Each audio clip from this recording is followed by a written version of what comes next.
Buenos días, buenas tardes, buenas noches.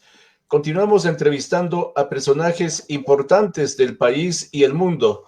Este día vamos a tratar sobre la salud mental y para ello vamos a entrevistar a la psicóloga clínica María Soledad Terán, quien también tiene una maestría en psicoanálisis obtenida en la Universidad de Buenos Aires. Buenas noches, un gusto contactar y saludar con usted, María Soledad. ¿Qué tal, Jacinto? ¿Cómo está? Un gusto estar aquí en su programa y poder aportar un poquito a este tema tan importante. ¿Cómo está afrontando usted la cuarentena, María Soledad? Bien, bien, bien. Obviamente siempre hay esos altibajos, ¿no? Pero con la mejor de las energías y la mejor predisposición. Así que todos juntos vamos a superar este tiempo tan difícil. Ahora su trabajo debe ser virtual, María Soledad. Sí, efectivamente, tenemos atención online, todo lo que es atención psicológica. Más bien contrario a lo que se creería, tenemos bastantes pacientes ahora en atención virtual, ¿sí? Porque, bueno, de hecho es un tiempo que se requiere mucho, ¿no? Se requiere muchísima contención y apoyo psicológico. Entonces, estamos justamente brindando ese apoyo, esa necesidad, ¿no? Que es tan grande en nuestra sociedad en este momento. Creo que ahora estamos ya estrenando lo que nos tocaba hacer en el futuro, nos tocó hacer en el presente ya las consultas médicas, las consultas psicológicas de manera online, María Soledad. Sí, sí, sí, claro que sí. Sí, de hecho, eso discutíamos con una colega hace un par de días. El mundo cada vez se está haciendo más digital, ¿sí? Y es como que de una u otra forma no queríamos verlo y veíamos como que, bueno, era solo una opción, pero con esto que ha sobrevenido nos ha demostrado que en gran parte todo negocio, todo emprendimiento, los profesionales, toda empresa, tiene que tener también su forma de trabajo digital. ¿Sí? Entonces, ahora se ha presentado como, digamos, una necesidad muy grande, vemos la imperiosa necesidad que tiene, ¿no? El manejarse digitalmente, y es algo que ya se venía viendo, digamos. Lo que hizo este fenómeno fue acelerar y demostrar que efectivamente tenemos que aprender cada vez más de todo lo que es informático, todo lo que es digital, porque cada vez se requiere más y es hacia donde se dirige la historia del mundo, ¿no? Sus consultas son mediante videollamadas, María Soledad. Sí, sí, sí, efectivamente. Vía online, videollamadas, tenemos atención psicológica, ¿sí? De hecho, manejamos lo que es Skype, Zoom o WhatsApp en videollamada, incluso también la videollamada por Facebook. De hecho, en realidad en la plataforma en la que el paciente se sienta más cómodo, en la que siente que puede manejar mejor y saber que en esa plataforma se va a sentir mejor, más cómodo. Esta forma de brindar las consultas psicológicas, ¿a usted le tomó de sorpresa o ya estaba ya prevenida que esto se venía, María Soledad? En realidad sí tenía un par de pacientes de atención online, atención por internet, pero en realidad era porque eran pacientes que tuvieron que irse a vivir a otro país. Entonces, para sostener el proceso psicológico, continuamos trabajando vía internet, ¿no? O sea, un poco sí lo manejaba, pero ahora, digamos, netamente al 100% nos tocó volcar todo el trabajo a lo que es atención por videollamada. Pero sí, un poco sí ya venía ya también manejándolo de esa forma. Además que prácticamente es una charla, una cita psicológica, como es cara a cara con el paciente o la paciente. Claro, claro que sí. Sí, sí, de hecho, en la atención psicológica tradicional, presencial, yo soy psicoanalista, ¿no? En un primer tiempo es también cara a cara. Después, cuando se pasa a un proceso más profundo, a un nivel más, sí, a un trabajo más profundo dentro del psicoanálisis, ahí se pasa a trabajo en diván, en el que el paciente netamente está en su diván y el psicoanalista está al lado o un poquito atrás. Eso le da al paciente la sensación de soliloquio, de que está solo y que puede hablar y puede contar cualquier cosa. Es como estar en la tranquilidad de cuando uno está solo en la habitación, por ejemplo, y que puede dejar fluir sus pensamientos y todo eso. Entonces, en la atención psicológica presencial también en un primer tiempo es cara a cara, digamos, pero obviamente ya la atención online ya es siempre, todo el tiempo cara a cara. ¿Dónde estudió, dónde obtuvo el grado de psicóloga y dónde sacó la maestría, María Soledad? Sí, yo estudié en la Universidad Salesiana, Salesiana acá en Quito. Ahí estudié, mi grado es psicología clínica. Y tuve la oportunidad de ir a hacer mi maestría en la Universidad de Buenos Aires. Allá estudié psicoanálisis, ¿sí? Y bueno, actualmente acá en Quito, nuestro centro psicológico es Inclúyeme Psicología. Entonces trabajamos haciendo acompañamiento terapéutico en escuelas a niños con discapacidad o niños con necesidades educativas especiales para inclusión escolar. Y actualmente tenemos también un proyecto nuevo, que es una escuela de psicoanálisis, que estamos iniciándola y es un proyecto que va con toda la emoción, digamos, va a ser un proyecto que a pesar, digamos, del contra, ¿no? De que van a ser simplemente solo a nivel internet, en una primera instancia, hasta que todo esto finalice. Aún así le estamos augurando el mejor de los éxitos y va a ser un proyecto muy lindo para todo estudiante de psicología que quiere profundizar más en la rama del psicoanálisis. Esta entrevista resulta súper importante. Primera vez en la vida, digamos, creo que la humanidad, que a todos los países del mundo les toca entrar en cuarentena, y el estar en cuarentena, aislados, ¿de qué forma afecta la salud mental de las personas, de María Soledad? Sí, claro que sí. Obviamente es un fenómeno, como usted muy bien señala, Jacinto, es un fenómeno muy fuerte, ¿no? Es la primera vez que en todo el mundo es como casi una cuarentena global. Afecta en diferentes esferas, ¿sí? En muchas áreas de la vida de las personas, porque de por sí el estar encerrados, el aislamiento, permíteme, bajo un poquito el volumen, que creo me está justo entrando algunos mensajes y ya, ahí está.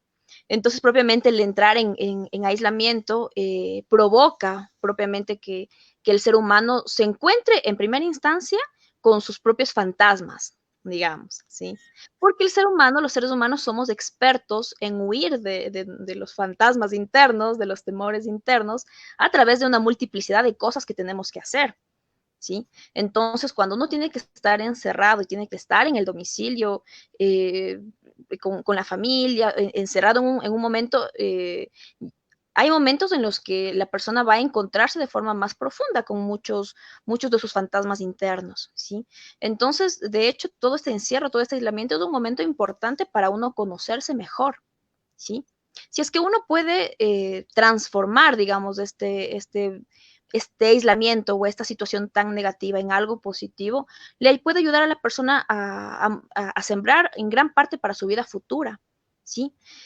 Por ejemplo, muchas personas a través, en el momento de cuarentena, de estar en aislamiento, hay personas que viven cuadros de ansiedad muy fuertes, ¿sí?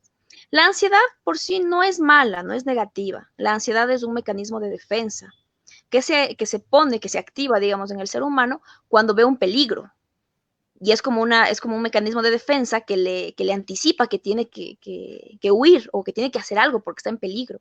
Entonces, la ansiedad en primera instancia no es mala, no es negativa, es un mecanismo de defensa. Se convierte, digamos, en algo un poquito negativo cuando se vuelve muy intensa, cuando se desborda. Porque la ansiedad, digamos, tiene esa característica de desbordarse, de mostrar sintomatología muy intensa, exagerada, digamos. ¿Sí? ¿A qué me refiero con sintomatología exagerada? Por ejemplo, en la ansiedad hay personas que tienen taquicardia. Y obviamente ante el miedo la persona piensa un escenario muy fuerte, no piensa que le va a dar un infarto al corazón o piensa que va a pasar algo terrible, ¿sí? Pero lo cierto es que la ansiedad, todo síntoma que se presenta en la ansiedad no es un síntoma biológico real.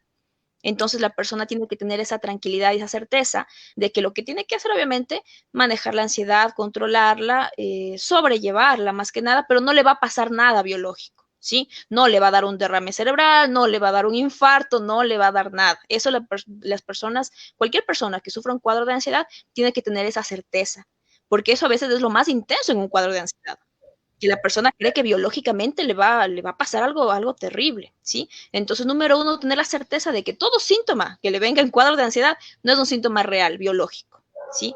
Simplemente es un mecanismo de defensa psicológico que está activándose en ese momento, ¿sí? Al momento en que la persona ya lo tiene identificado y sabe que, bueno, es por ansiedad ese síntoma que le está sobreviniendo, ¿sí? Hay dos recomendaciones básicas propiamente en la ansiedad. Como decimos, la ansiedad se presenta ante esta inminencia de perder el control, de que siento que no tengo el control sobre lo que está pasando, de que algo grave va a pasar. Número uno, ante no tener el control y ante la incertidumbre del futuro, ¿sí? Ahí es cuando viene la ansiedad. Y es justo lo que estamos pasando ahora, actualmente. Entonces, número uno, si es que no tengo control de todo lo que está pasando externamente, no tengo control de lo que le está pasando al mundo en este momento, tengo que hacerme cargo de lo que sí tengo el control. Y de lo que tengo el control es de las cosas internas, las cosas propias de la vida de uno, ¿sí? Entonces, si no tengo control de lo que está pasando afuera, qué mejor que intentar trabajar un poquito más, por ejemplo, en la relación con los hijos, ¿sí? O en la relación de pareja, ¿sí? En aquellos temas internos sobre los que sí puedo hasta cierto punto gobernar y sí puedo controlar. Eso ayuda muchísimo a reducir la ansiedad, porque le devuelve esa sensación de volver a tomar el control, ¿sí? También este tema, ¿no? De la incertidumbre del futuro. Yo digo, esta pandemia, de una u otra forma, vino a darnos una lección muy buena a los seres humanos, muy, muy, muy buena, porque nos enseña que precisamente nosotros no tenemos el mañana, no lo tenemos tan garantizado como creemos, ¿sí? A veces el ser humano enferma propiamente porque cree que debería tener todo controlado o cree que debería tener ya esto cumplido y debería, y toda esa suma de deberías genera mucha tensión en la vida y hace que la persona no pueda disfrutar, no pueda vivir con más tranquilidad, ¿sí? Entonces, toda esa suma de deberías que hacen tanto daño, esta pandemia, esta cuarentena vino a enseñarnos una lección muy buena, muy, a pesar de lo fuerte, ¿no? De que no tenemos tanto control de lo que va a pasar mañana. Y uno tiene que aprender a vivir de esa forma, ¿sí? Porque si uno se la cree y uno cree que tiene el control, va a sufrir muchas veces a lo largo de la vida, porque se va a topar con esa realidad todo el tiempo de que no es cierto, no es que podemos tener el control de todo lo que está pasando. Entonces, el tema de la ansiedad es un tema, como digo, bastante protagónico en realidad en muchas personas, ¿no? En estos tiempos de cuarentena y de aislamiento que estamos viviendo. Hay que olvidarnos para no caer en ansiedad, hay que olvidarnos de los debería haber ido al cine, debería haber ido a la playa, debería haberle dicho a mi mamá que la quiero, esos deberías.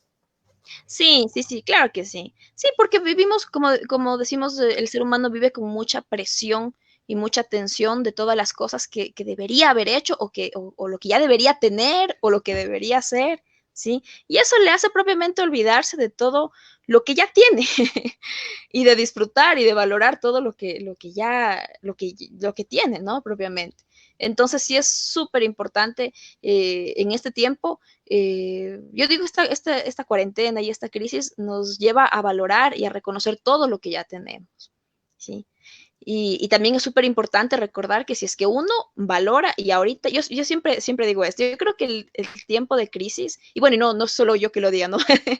Es también una filosofía. El tiempo de crisis es un tiempo de sembrar, ¿sí? No de cosechar.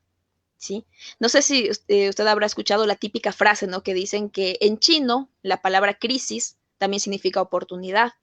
Entonces uno lo dice, no, pero como filosofía, qué bonito y todo, pero ¿y cómo lo llevo a la práctica? ¿Cómo hago que en verdad la crisis sea oportunidad? Una de las primeras recomendaciones para que la crisis sea oportunidad es tener presente que la crisis es tiempo de sembrar, no de cosechar. Lo que menos va a haber en este tiempo es cosecha. Lo que menos va a haber, porque más bien lo que va a haber es reducción. Pero si es que uno se pone a sufrir o a llorar por todo lo que se va a perder, está perdiéndose también la oportunidad de sembrar. Y ese es un tiempo de siembra. La cosecha va a venir a futuro. Y va a venir a futuro. Y si es que uno supo sembrar bien ahora, va a ser una cosecha buena. ¿Sí? Entonces, por ejemplo, si tengo una relación negativa con mis hijos en este tiempo de crisis, es porque es un tiempo de sembrar, no de cosechar. Si tengo una relación igual con mi pareja que un poco se ha trastocado, es porque es un tiempo de sembrar, no de cosechar, ¿sí? E incluso hasta en el ámbito económico, que es uno de los temas un poco más delicados, ¿no? La economía va a verse trastocada en muchas cosas, ¿no? Como que se va a movilizar la economía de las personas, pero uno tiene que tener presente que es un tiempo de sembrar ideas, de sembrar estrategias, de decir, bueno, ¿y qué podemos hacer ahora después de que esto pase? Planeemos desde ya, qué sé yo, por ejemplo, un emprendimiento o un programa, un proyecto. Es un tiempo de sembrar. Eso nos va a dar luces de que luego vamos a poder movilizarnos. Pero si en este tiempo de crisis, más bien, no sembramos nada y solamente nos quejamos y nos quejamos y esperamos que ya pase y no sembramos nada y no sembramos nada, la crisis va a ser más larga. Porque quiere decir que aun cuando acabe la cuarentena y aun cuando acabe la pandemia, mi crisis como persona se va a extender más. Pero en cambio, si es que yo en este momento de crisis me dedico a sembrar y a trabajar en mí y a trabajar en las diferentes áreas, cuando todo esto pase, voy a tener una buena cosecha. Entonces, eso yo creo es un mensaje súper importante. Todo tiempo de crisis es un tiempo de cosechar, no de sembrar. Esta época. Perdón, no, es un tiempo de sembrar, no de cosechar. Estamos conversando en vivo esta noche con la psicóloga clínica María Soledad Terán, con quien estamos hablando sobre la salud mental. Es decir, que esta época de crisis, este encierro, esta cuarentena, debe servir como una gran oportunidad para que las familias, los esposos se reencuentren con sus esposas y los padres se reencuentren con sus hijos, igual los hijos se reencuentren con sus padres. Sí, claro que sí. Obviamente que es un reto, ¿no? Es un reto, porque obviamente más bien es un tiempo en el que eh, va a mostrarse con más fuerza, si es que de por sí ya había un conflicto interno, y qué hay, ¿no? Conflictos internos en las parejas, con padres de hijos, estos conflictos se van a mostrar con mayor fuerza, ¿sí? Pero, y es un doble reto decir, no, pero si ya tengo tanta presión y tengo tanto peso, o sea, ¿cómo me van a venir a decir que encima debería mejorar la relación? Por eso retomo lo de la frasecita, no, nadie está diciendo que es un tiempo de cosechar, nadie está diciendo la relación tiene que estar en su mejor esplendor y la relación tiene que, este es el momento en que tendría que florecer, no, porque no es un tiempo de cosecha, es un tiempo de siembra, quiere decir que es un momento en que la relación se va a poner más fuerte, se va a poner más intensa, ¿sí? Y que a lo mejor va a haber más peleas, y que a lo mejor va a haber más inestabilidad y va a haber más fricciones y vamos a pasar momentos muy duros. Pero si es que en estos momentos duros yo aprendo, por ejemplo, por poner un ejemplo, si es que yo tenía un carácter muy intenso y a mis hijos les gritaba por todo y es un tiempo en que las cosas se pusieron incluso más tensas, tal vez yo empiezo a trabajar un poco más en mi carácter o empiezo a conversar mejor con mis hijos y empiezo a descubrir cómo podemos comunicarnos de una mejor forma, aun cuando la cosecha no sea en este momento y pareciera que las peleas siguen y todo, pero como aproveché este tiempo para intentar trabajar un poquito en el carácter, la cosecha más adelante va a ser abundante. Cuando todo esto pase, la relación con mis hijos va a ser un poco mejor, ¿sí? Entonces, eso también es súper importante tomar en cuenta. No se trata de que ahorita la relación tiene que estar bien, porque eso incluso puede generar hasta más ansiedad. Decir, o sea, incluso a más de que ya estoy pasando por todo esto y a más de que ya tengo todo este peso, encima me dicen que yo debería tener una relación excelente. No, o sea, la relación es probable que tenga serios traspiés y va a haber momentos desagradables, pero tengo que acordarme que son desagradables propiamente porque es un tiempo de siembra. Es como un agricultor, por ejemplo, el rato que está sembrando es desgastante porque pone las semillas, pone agua, pone abono, trabaja, mueve la tierra y hace tanto y pareciera que no recibe nada, porque trabaja y trabaja y trabaja y trabaja y hace y da y da y da y da y no recibe nada. Entonces el tiempo de siembra es agotador, porque uno simplemente da y da y da y da y da. Pero si es que uno lo toma como un tiempo de siembra tal cual, la cosecha más adelante va a ser más grande. Entonces, va un poquito más por ese lado. ¿Qué hacer, qué hacer para que las peleas en la familia, ahora que están encerrados, si una familia ya estuvo con sus problemas, ahora más encerrados, pueden terminar peleando mucho más, María Soledad? Sí, pueden terminar peleando mucho más, pero eso por sí no precisamente puede conllevar a un desenlace malo, ¿sí? Porque puede ser que pelean mucho más, pero ante la misma tensión, a que no hay de otra, a que nos toca de ley compartir el mismo espacio y tenemos que... Eso despierta mucho la imaginación y despierta la inventiva, ¿sí? Entonces eso puede hacer el hecho de que, si pensando tal vez en una pareja que pelea, ¿no? Es como decir, bueno, tal vez antes, cuando había una discusión, ellos lo que hacían, cada uno se iba por su lado y la discusión y el malestar seguía latente ahí, ¿sí? En cambio ahora, por el mismo hecho de que no hay salida, no es que, bueno, aquí te quedas y yo me voy, sino que se tiene que seguir ahí, es muy probable que eso incluso sume de forma positiva a una pareja. Habrá parejas también que sume de forma negativa, lastimosamente, pero habrá parejas que a lo mejor eso les sume de forma positiva, porque saben que están en esa esfera y que tienen que de alguna forma aprender a convivir y aprender a sobrellevar, y se les va a ingeniar alguna otra forma de intentar conversar o alguna otra forma de estar cerca, ¿sí? Entonces, todo tiempo de crisis y todo tiempo de tensión, de presión, es verdad, no quitamos, no es verdad que haya tal vez desenlaces feos. ¿A qué me refiero? Que habrá parejas tal vez que al finalizar esta cuarentena a lo mejor se separen, se divorcien, puede ser, ¿no? Pero asimismo va a haber un gran porcentaje de parejas en que su relación, por haber pasado por el fuego, tuvo un mejor resultado, porque aprendieron que de alguna forma tienen que aprender a comunicarse, de alguna forma tienen que sobrellevar las cosas, y eso les sirvió tal cual como decimos, como siembra, para que su relación mejore. Entonces, por ejemplo, ver, es recomendable, ¿no? En este tiempo de cuarentena, que a pesar de que no haya, digamos, mucho espacio físico en la casa, ¿sí? Que cada uno tenga también su espacio individual. Si es que pueden encerrarse en un lugar, qué sé yo, a conversar con los amigos a través de Skype, ¿sí? O igual la esposa, ponerse a conversar con sus amigas y tener un espacio netamente para él o para ella, es súper importante este espacio, es muy necesario, ¿sí? Y de igual forma el tiempo que puedan compartir en pareja. Por ejemplo, cuando ya los niños se van a dormir, propiamente un tiempo que comparta la pareja netamente. Así sea ponerse a ver series en la televisión, o así sea, no sé, jugar cartas, jugar ajedrez, cosas, o cualquier cosa que le guste hacer a la pareja, ¿no? Pero tener un tiempo exclusivo para ellos para poder compartir, porque eso va a ser propiamente, como decimos, las bases para que a futuro la relación esté bien, esté mejor. Uh -huh. Para que haya más armonía en la casa, sería conveniente que los esposos ayuden, por ejemplo, a lavar los platos, a limpiar la casa, digamos, y hasta lavar la ropa. Sí, de hecho, todo lo que tiene que ver a ver, lo que pasa es que en cuarentena, el estar encerrado en casa, lo que más va a haber es actividades, ¿sí? Y lo que más reina, lastimosamente, es el caos. Caos en objetos, en todos los objetos de la casa, caos en las emociones de la casa.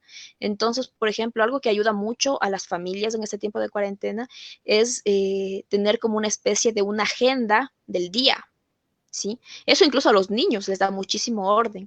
Agenda del día, por ejemplo, de 8 a 9 hacemos tal cosa, que si nos levantamos, desayunar, de 9 a 10 tal cosa, de 10 a 11 tener una agenda, así no se la respete tan a rajatabla, porque tampoco se trata de generar más tensión, pero el simple hecho de que el día ya tenga su distribución, eso da orden, y propiamente digamos, la percepción mental de la persona es que hay un poco más de orden. E igual, qué sé yo, de 4 a 5, arreglar tal cosa.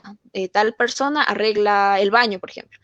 Mi hijo arregla la cocina, mi hija arregla tal cosa, el esposo arregla tal otra, la esposa. El hecho de distribuirse las cosas hace que haya un poquito más de orden, ¿sí? Porque lo que es súper importante que evitemos en la medida de lo posible en las cuarentenas desde el caos, porque lastimosamente lo que más va a haber es caos. Entonces tenemos que evitar en la medida de lo posible el caos. Entonces, del momento que hay una especie de agenda que va ordenando el día, eso va a hacer que uno internamente también tenga un orden emocional, un orden mental, digamos. Entonces, todo desorden externo también se va a reflejar en un desorden interno. Y asimismo, todo orden externo va a reflejar también un orden interno. Uh -huh. Es muy conveniente entonces agendar o planificar las actividades de cada día. Y ahí Sí, la cuarentena ni se siente. claro, es preferible que las actividades estén distribuidas, ¿sí? Y también un fenómeno muy importante que yo he estado viendo últimamente, igual con varios pacientes, la cuarentena a medida que van pasando los días, es como todo en el ser humano, la persona se empieza a acostumbrar hasta cierto punto a esa forma de vida. Lo que al principio era imposible y era inadmisible, y uno, pero ¿cómo vamos a estar todo el día encerrados? Después llega un punto en que de alguna forma se empiezan a acomodar las cosas y uno ya empieza a asimilar bueno, esta crisis vino, nadie la pidió, pero vino, entonces nuestra realidad hoy por hoy, hasta que esto finalice, es esto. Entonces la gente se acomoda a la realidad, ¿sí? Se acomoda a lo que hay. Y porque el ser humano, o sea, nosotros tenemos digamos, como sería esa cualidad que tiene el humano, ¿no? A cierto punto es acomodarse a lo que hay, no hay de otra. Entonces pasa también que con el paso del tiempo llegan a acomodarse un poquito mejor las cosas y se hace más llevadera, digamos, la cuarentena. La ansiedad puede terminar en depresión. ¿Y qué vendría a ser la depresión en María Soledad? La depresión, a ver, si es que ya es un cuadro propiamente de depresión, es algo que la persona no puede manejarlo por su cuenta, ¿sí? A veces también pasa que las personas a todo le decimos que es depresión, ¿sí? Cuando ya, si es que hablamos propiamente de un caso, de una patología ya diagnosticada con depresión, es algo que la persona no puede manejar, es algo que muchas veces requiere medicación, y requiere ya un tratamiento mucho más extenso, más fuerte, ¿sí? Lo que puede pasar es que la persona tenga ciertos cuadros, digamos, sí, de inestabilidad, de tristeza, de malestar, y eso también saber identificar, ¿no es cierto? Es muy probable que la depresión en estos tiempos no haya muchos cuadros, lo que más puede haber es ansiedad, ¿sí? Porque la depresión a veces va ligada a la soledad, va ligada a la inanición, al no tener nada muchas veces. Y en estos tiempos lo que más hay es una presión por hacer cosas y por de alguna forma acomodarse. Y de alguna forma tenemos que salir adelante y vemos cómo nos ideamos algo, cómo inventamos algo. Entonces, más probable que lo que más reine en estos tiempos es más la ansiedad, más que la depresión, ¿sí? Pero sí, siempre es importante, hablando, digamos, tanto de ansiedad como depresión, siempre es importante que la persona en la medida de lo posible se conecte consigo mismo y con las cosas que le gustan, ¿sí? Si una persona tiene como un objetivo, digamos, de trascendencia y tiene un plan, un proyecto de vida, ¿sí? Eso de alguna forma le impulsa y le da ánimo para decir, bueno, es una mala racha, es un mal tiempo, pero de todas formas, más adelante van a venir mejores tiempos, ¿sí? Y a cierto punto esperanzarse también de las cosas mejores que van a venir en el futuro, ¿sí? De hecho, también algo que es muy recomendable, nosotros siempre solemos decir, no, es muy importante vivir el aquí y el ahora, es muy importante eh, concentrarse en el presente, ¿sí? Pero a veces en tiempo de crisis no es malo, no es negativo enfocarse también en el pasado y en el futuro. ¿A qué me refiero? Si es que uno está en momento de aislamiento y que hace mucho tiempo, no sé, no ha podido reunirse con una persona a la que quiere o con la familia, recordar todas esas cosas bonitas del pasado y proyectarlas al futuro, saber que algún momento dado, cuando finalice todo eso, vamos a volver a reunirnos con la familia y todo eso. Entonces, ese proyectarse también en el futuro a la persona le llena de energía, ¿sí? Le llena de energía, le llena de ilusión por proyectarse en el futuro. Entonces, es válido también a veces recordar ciertas cosas del pasado que van a volver y proyectarse también en los sueños futuros, ¿sí? Porque cuando uno se proyecta en los sueños futuros, eso le da mucha energía a la persona. La depresión puede generarse porque solo se piensa en las cosas negativas del pasado. Sí puede generarse. De hecho, bueno, esto es un punto clave que Jacinto acaba de tocar, justo eso de concentrarse solamente en lo negativo. De hecho, como sabemos, muchas de las noticias que inundan las redes y que inundan las noticias son noticias negativas. Entonces, en la medida de lo posible, hay que reducir eso. Obviamente uno quiere estar informado, ¿no? Toda persona quiere saber qué pasa y todo, pero siempre hay que ponerle un límite también a eso. Porque la mayoría, en su mayoría, todas las noticias que la persona va a ver son noticias negativas. Entonces eso le va a influir y va a tener relación directa, digamos, con su estado de ánimo. Entonces es válido, es súper bueno también ver noticias positivas, ¿no? De lo que está pasando. Por ejemplo, hay varios emprendedores, ¿sí? Que yo he visto en algunos videos de varios emprendedores que han aprovechado este tiempo para hacer emprendimientos, ¿no? y ver esa energía que esos emprendedores sacan en tiempos donde aparentemente no hay nada y no hay esperanza, eso a uno le inyecta mucho positivismo, ¿no? Y energía propiamente. O el hecho de ver que nuestro planeta se está regenerando, de que lo que nuestro planeta necesitaba es un respiro, o ver, por ejemplo, como decimos, muchos animales, digamos, que han salido a las ciudades, animales que están recobrando espacios, ¿no? O ver cómo los océanos, cómo los ríos están nuevamente purificando, como los nevados que estaban ya ante el calentamiento global, estaban ya muchos deshielos que están volviendo a regenerarse, o la misma capa de ozono que se está regenerando. O sea, son noticias buenas, yo digo, de un potencial súper alto, porque todo eso que le estaba pasando a nuestro planeta, a la larga tal vez nos iba a tener consecuencias mucho más graves que las de la pandemia del coronavirus. Entonces, como decir, a la larga es una mutación del planeta, ¿no? Y alimentarse ¿no? de esas noticias positivas va a influir también en el estado de ánimo de la persona y le va a ayudar, propiamente le va a dar energía para ver desde otro punto de vista todo lo que está pasando.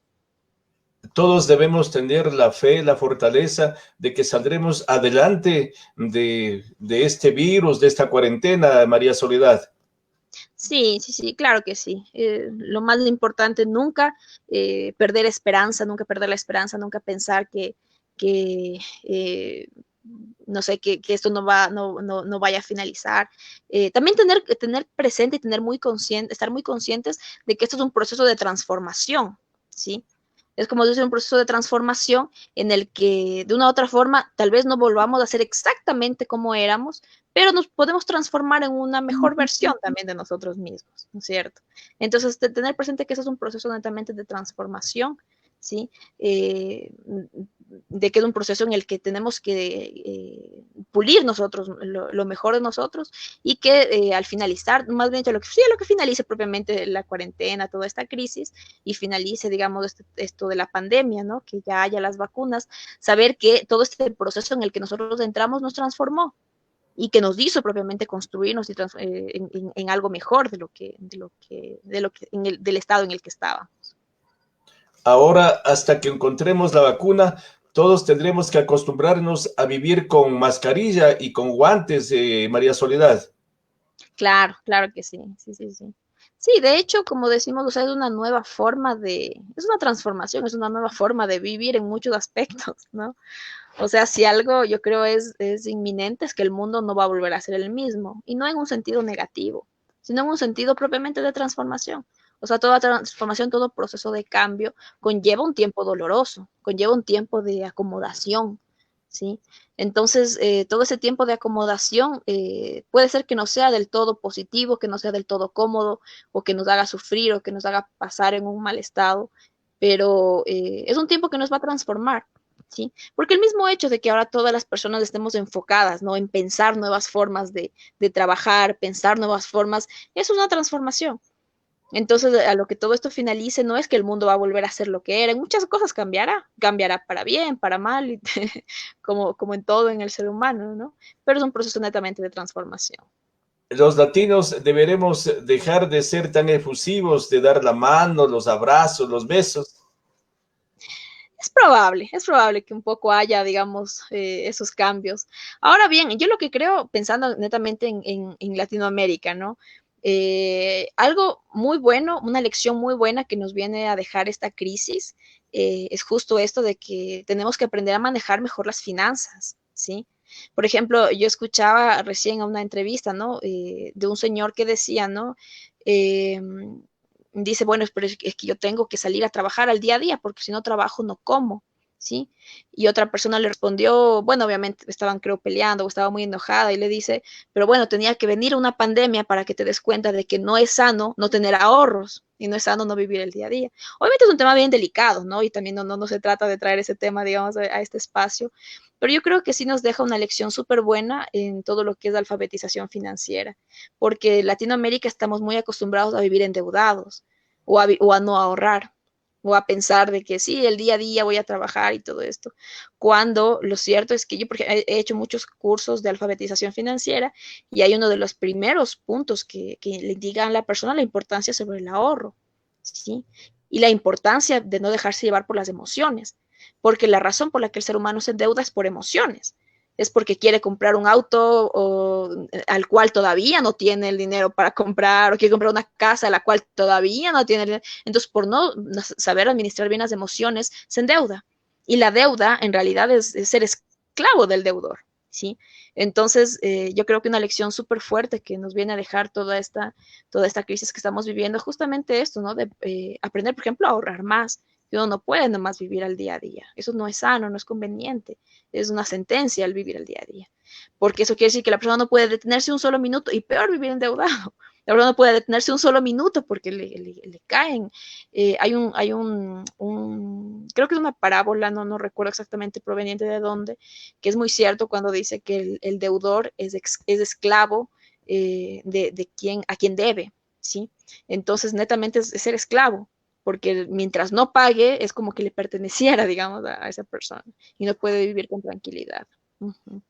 Esta crisis nos está dejando grandes lecciones. Hay que aprender a ahorrar desde niños, desde jovencitos, y a tener nuestra cuentita de ahorros y estar ahorra y ahorra y ahorra, porque eso nos servirá para las crisis o para lograr nuestras metas de casa, auto, digamos. Claro, claro que sí. Yo digo, es una lección muy positiva que nos ha venido a dejar esta crisis, a todo Latinoamérica mismo. ¿Cuáles serían sus recomendaciones para que las personas estén positivas en la cuarentena, María Soledad? Número uno, yo creo tener proyectos. Eso ayuda muchísimo. Ayuda muchísimo cuando uno se arma un nuevo proyecto, ¿sí? Porque uno valga la redundancia, se proyecta para el futuro. A uno le da cierto sendero, le da un norte, ¿sí? Cuando uno tiene un proyecto y tiene algo a lo que empieza a construir, a lo que empieza a armar, le da cierta orientación y uno dice, bueno, por aquí es, seguimos. De manera, en cambio, si es que uno, por ejemplo, no tiene un proyecto y simplemente está esperando a que todo pase, eso lo que va a hacer es que a la larga se vuelva muy pesada la espera, porque es una espera que no sabemos cuánto tiempo va a tomar, que como sabemos es muy probable que las vacunas estén recién a finales de este año, siendo lo más rápidos posible.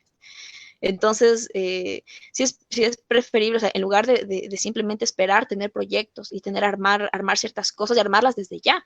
Sabemos que a nivel digital el mundo sigue funcionando. Uno tal vez puede ver por la calle, se asoma y ve que casi no hay nada, y uno piensa, dice, no, pues todo el mundo está detenido, pero lo cierto es que digitalmente el mundo sigue avanzando y un porcentaje muy alto, gracias a Dios, un porcentaje muy alto de gente sigue trabajando a nivel digital y muchas cosas se han transformado a trabajo a nivel digital. Entonces tenemos que tener muy presente eso y plantear proyectos, ¿no? Plantearnos nosotros mismos como familia, por ejemplo, como familia o como grupo o como pareja. Tenemos este proyecto y empezamos a armar y construir ese proyecto. Eso da un horizonte. Y eso da estabilidad, porque uno dice, bueno, tenemos que construir, tenemos que ir en esta dirección. Y da, como digo, dirección propiamente. La salud mental hay que tenerla también muy en cuenta y al igual que cuando uno está enfermo del cuerpo, acude al médico. Cuando uno tiene problemas de la mente, tiene que ir inmediatamente al psicólogo. Sí, es muy importante. De hecho, a veces se tiene el estigma de que uno tiene que ir al psicólogo ya cuando está mal y cuando ya no puede consigo mismo, cuando en realidad es al revés. Toda persona debería tener, digamos, su psicólogo de cabecera, porque la sesión psicológica es algo muy lindo, yo digo, es muy importante, porque es como ir a un encuentro con uno mismo, es encontrarse con lo más profundo de uno, con conocerse uno a fondo. ¿Sí? Por ejemplo, el ser humano a veces siente que comete los mismos errores una y otra vez. Por ejemplo, no sé, digamos, alguna persona dice que siempre encuentro el mismo tipo de hombres, o igual un hombre, siempre encuentro el mismo tipo de mujeres, o siempre cometo el mismo error, o siempre me vuelve a pasar lo mismo. Eso sucede propiamente porque la persona no se conoce a fondo y no sabe cómo está armado su inconsciente. Y no conoce propiamente dentro de su psiquismo qué representa tal cosa, o sea, no conoce qué representó, qué sé yo, tal o cual trauma en su vida. Entonces el espacio psicológico es un espacio en el que la persona va a conocerse más a fondo, ¿sí? Y en ese conocerse más a fondo es algo que a la persona le va a sumar muchísimo, porque eso le va a hacer reconocer por qué está cometiendo, por ejemplo, a lo largo de su vida el mismo error, o le va a hacer por qué no puede salir de tal o cual cosa. Y el conocerse siempre va a sumar, nunca va a ser negativo el conocerse. El conocerse más a fondo a la persona le va a ayudar a tener un mejor estilo de vida y una mejor calidad de vida. Entonces, lo ideal es no esperar hasta estar mal o hasta estar inestable emocionalmente, sino tener esa curiosidad por conocer cómo uno está armado, porque eso le va a dar mayor estabilidad. El ir al psicólogo o a la psicóloga puede hacer que la persona se reimpulse y se fortalezca en el logro de sus objetivos. Claro, claro que sí. Sí, sí, porque en la medida que uno se conoce más, sabe hacia dónde se dirige, ¿sí?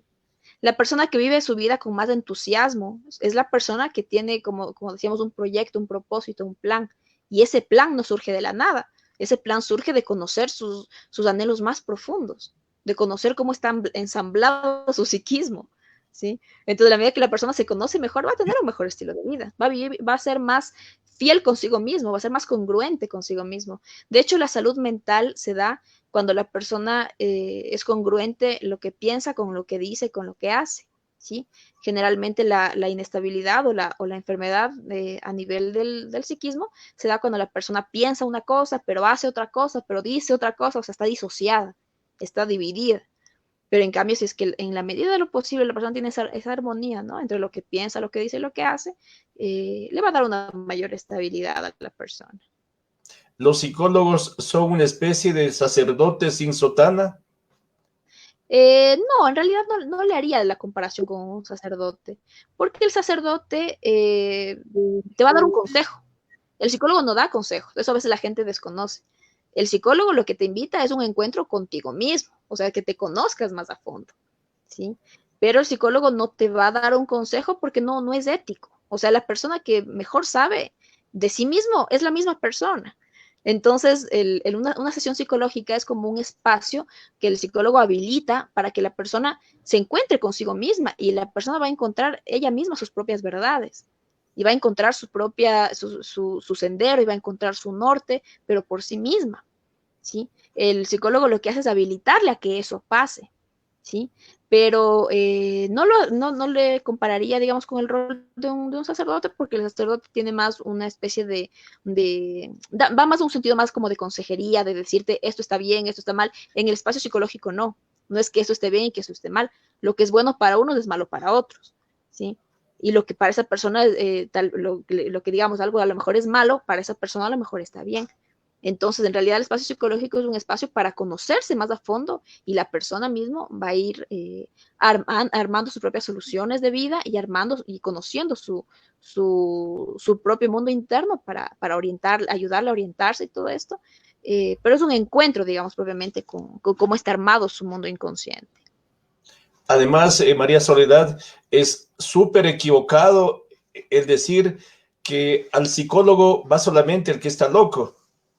Claro, recontra equivocado, porque como decimos más bien, la persona en la medida de lo posible, mientras más pronto pueda conocerse y más pronto pueda, sí, conocerse internamente, va a tomar mejores decisiones de vida y va a estar mejor y va a estar más feliz y va a vivir más tranquilo, ¿sí? Y eso, en la medida de lo posible, mientras eso se hace sin necesidad de que haya una crisis de por medio, es mejor, ¿sí? Lo que pasa que obviamente la gente acude al psicólogo cuando ya está en una crisis, cuando ya está desbordado, cuando ya está en un momento de tensión muy fuerte. Pero si la persona va en un momento más bien en que simplemente lo que quiere es conocerse mejor, le va a sumar muchísimo en su vida. Qué bueno conocer estas reflexiones con usted, María Soledad. María Soledad, ¿qué es el psicoanálisis? A ver, el psicoanálisis, digamos, a ver, la psicología de hecho tiene diversas ramas, ¿sí? El psicoanálisis se le podría ver también como una rama dentro de la psicología, es la que es fundada por Sigmund Freud, ¿sí? El psicoanálisis tiene como objeto de estudio lo que es el inconsciente propiamente, porque el inconsciente tiene otras reglas diferentes al mundo consciente, porque en el mundo consciente la persona digamos, cree que sabe lo que dice, cree que sabe lo que hace. En el mundo inconsciente hay otras reglas que están operando y que se filtran en el mundo consciente, ¿sí? Por poner un ejemplo, pongamos un ejemplo claro de lo que es el inconsciente. Hay una serie, por ejemplo, de comedia que me gusta mucho, en el que en ese momento, en esa serie, se van a casar dos personas y el hombre de esta pareja él tenía una relación antigua que él creía que ya había superado y al momento en el que van a casarse, él, en lugar de decir el nombre de su esposa actual con la que se está casando, dice el nombre de la anterior, ¿ya? En ese momento, todos se quedan impactados y la celebración queda ahí como suspendida y ahora qué hacemos y bueno, o sea, se arma todo un problema. Eso es un ejemplo, por ejemplo, valga la redundancia, de cómo el inconsciente hay momentos en que aflora, ¿sí? Y si es que la persona no se conoce, esos traspiés van a pasar todo el tiempo y le van a estar entorpeciendo la vida, ¿sí? En cambio, en la medida en que la persona, por ejemplo, digamos este ejemplo, lo que doy de este chico, ¿no? De esta serie, si es que él hubiera ido a un proceso psicoanalítico o psicológico para conocerse más, sabría exactamente qué es lo que le está pasando y pudiera sanar de mejor forma ciertas heridas y el inconsciente no estaría apareciendo en ciertos momentos para entorpecerle la vida, por así decir, ¿sí? Entonces, por eso es tan importante conocerse uno mismo y saber qué es lo que le está pasando internamente.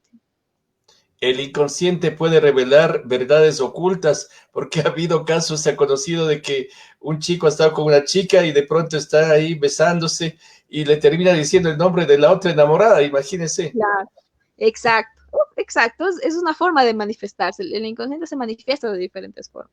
Entonces, por eso no hay nada más sano que conocer, es como decir, conocer cómo está ensamblado mi inconsciente, ¿sí? Y el inconsciente se va armando desde la niñez, se va armando con ciertos traumas incluso de la niñez y tiene cierta consistencia, cierta forma, ¿no? Entonces, a lo largo de la vida, todo el tiempo se va a estar mostrando. Y si es que uno no se da esa oportunidad de conocerlo un poquito más, y se va a estar mostrando, digamos, con ciertos errores, con ciertos lapsus, con ciertas decisiones de vida, ¿no? Se está mostrando todo el tiempo. Y si la persona no se conoce a fondo, no entiende por qué hace lo que hace, ¿sí? Por ejemplo, hay personas que dicen, es que no quiero tal cosa, pero ahí mismo voy. O no quiero tal otra y por ese lado mismo. Entonces, propiamente esto tiene que ver porque la persona no se conoce, no conoce lo que está pasando internamente. Por eso es súper sano y muy recomendable que la persona pueda conocerse más a fondo y que pueda conocer cómo está armado su mundo inconsciente y qué es lo que tiene propiamente en su inconsciente. Para las personas que quieren hacer una consulta para usted, ¿dónde brinda sus consultas, María Soledad? ¿Dónde atiende, digamos? Sí, claro que sí, Jacinto. Les dejo mi número celular, es el 099-663-1465. También, de una forma un poco más fácil, si quieren me pueden buscar en Facebook como psicóloga María Soledad Terán, ¿sí? Ahí ustedes le ponen y sabe salir de una. Sobre todo aquí en la ciudad de Quito sale instantáneamente en Facebook, psicóloga María Soledad Terán, y ahí me pueden escribir. Y de hecho, como un regalo también a toda la audiencia de Jacinto, las personas que se contacten conmigo debido a esta entrevista que hacemos, les daríamos una primera cita que sería completamente gratuita. Sí, entonces, con muchísimo gusto estamos a las órdenes y como les digo, están ahí el teléfono y la red social para que puedan ubicar. Una cita online. Claro, una cita online, por lo menos hasta que dure, hasta mientras dura todas estas medidas, ¿no? Ya cuando todo esto finalice, con muchísimo gusto, todo lo que son las sesiones ya presenciales. ¿Usted nació aquí en Quito, María Soledad? Sí, sí, sí, efectivamente, aquí en la ciudad de Quito. Es decir, que está viviendo la cuarentena y realmente los contagios aquí son preocupantes y el mejor consejo sería que nos quedemos en casa. Claro que sí, eso sobre todo es un mensaje súper importante, porque de hecho en Quito estábamos un poco lento, digamos, los contagios, ¿no? Y ahora tal vez, obviamente, tal vez la gente se ha confiado un poco y tal vez están saliendo mal y están incrementando un poco más. Entonces, sí, esa es, yo creo, la mejor recomendación que les podemos decir en este momento y solicitarle a todo el mundo que por favor se queden en casa. Es muy, muy importante quedarse en casa, conservar, estar en casa, ¿sí? Así este tiempo sea muy prolongado, pero es preferible. Va a llegar un momento en que la pandemia, en que el virus finalice, que haya vacunas y todo, pero es importante que no llegue a niveles muy, muy fuertes, ¿no? Y también esto de quedarse en casa tiene el objetivo propiamente de no saturar el sistema de salud. ¿Sí? Entonces, obviamente habrá personas tal vez que se sigan enfermando, pero mientras no esté saturado el sistema de salud, va a haber mayor cantidad de gente que salga con vida, ¿sí? porque van a poder atenderles y entonces la idea es que no saturar el sistema de salud. Por último, es como decir que la población se vaya enfermando poco a poco, por así decirlo, digamos. Es uno de los objetivos. Entonces, sí es la mejor recomendación que les podemos dar ahora, que por favor se queden en casa. ¿La ansiedad es controlable, María Soledad? Claro que sí, sí, sí, sí, es controlable. De hecho, como decíamos, uno de los puntos más importantes, recordar que todo síntoma biológico que a uno le dé estando en cuadro de ansiedad no es un síntoma real, no le va a pasar nada a la persona, ¿sí? Tener esa certeza absoluta, ¿sí? Número dos, por ejemplo, ayuda mucho en un cuadro de ansiedad a hacer la respiración diafragmática, que es la respiración en la que uno infla el estómago, ¿sí? Porque generalmente los seres humanos no respiramos inflando el estómago, respiramos netamente solo inflando los pulmones, ¿sí? Pero en la medida en que uno respira inflando la panza, digamos que se infle la panza respirando así pausadamente, eso ayuda a que el cerebro se oxigene de una forma muy buena. Y en la ansiedad, netamente, respirar, hacer una respiración diafragmática ayuda mucho. Y ayuda mucho, por ejemplo, a hacer inhalaciones en unos 4 tiempos, por ejemplo. 1, 2, 3, 4, inhalación, y la exhalación un poquito más prolongada, unos 6 tiempos. 1, 2, 3, 4, 5, 6, mientras va exhalando, ¿sí? Y en esa inhalación y exhalación, ver que el estómago se infle. Esa es la respiración diafragmática. Eso ayuda muchísimo, muchísimo en un momento de ansiedad, ¿sí? Y eso ayuda a que el cerebro se oxigene y que la persona pueda sobrellevar de mejor forma la ansiedad que está viviendo. Muchas gracias por la entrevista, María Soledad. ¿Cuál sería su mensaje final para las personas que han visto la entrevista y que seguirán viendo la entrevista? Les invitamos a las personas que vieron la entrevista a compartirla para que conozcan estas importantes reflexiones de la psicóloga clínica María Soledad Terán. Claro que sí. El mejor, no consejo, tal vez una reflexión, como usted dice, una reflexión final, tener muy presente que este es un tiempo de siembra, no de cosecha. Eso yo creo es lo más importante que uno puede llevarse. Eso quiere decir que si la relación con mi pareja se vuelve más difícil, si la relación con mis hijos se vuelve más difícil, si la situación económica se vuelve más difícil, es porque es un tiempo de siembra, no es un tiempo de cosecha. Entonces no puedo esperar a que las cosas estén bien, no puedo esperar que haya mucha prosperidad, no puedo porque no es un tiempo de cosecha. La cosecha va a venir más adelante, si es que ahora siembro bien. Entonces, al momento que uno sienta que las cosas se ponen muy difíciles, tener muy presente eso, que este tiempo es un tiempo de siembra, no de cosecha. Yo creo que es el mejor mensaje que se pueden llevar el día de hoy las personas. Y bueno, igual Jacinto, agradeciéndole muchísimo también este espacio. Ha sido todo un gusto poder compartir con todos ustedes. Y como saben, estamos aquí prestos para ayudarles si en algún momento lo requieren. Ha sido muy grato conversar esta noche, este día, con María Soledad Terán, quien es psicóloga clínica. Además, tiene una maestría en psicoanálisis. Buenos días, buenas tardes, buenas noches. Pronto volveremos con más entrevistas. Hasta pronto. Hasta luego.